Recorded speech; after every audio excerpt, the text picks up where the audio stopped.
Cooked okra, a main dish from Equatorial Guinea. Serves 4. You will need 5 ingredients.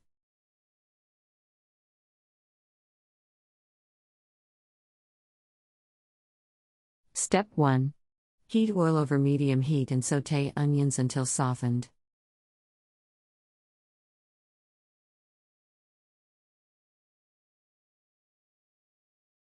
Step 2. Add chili pepper to taste.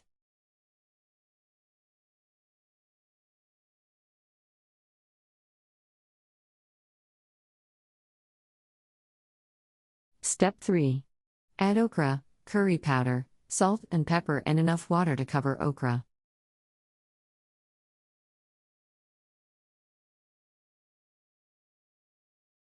Step 4. Simmer for 10 to 15 minutes or until thickened.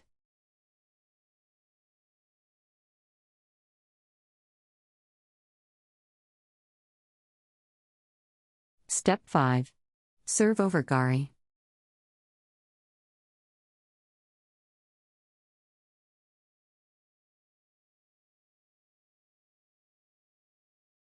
Country reports, culture, countries, travel.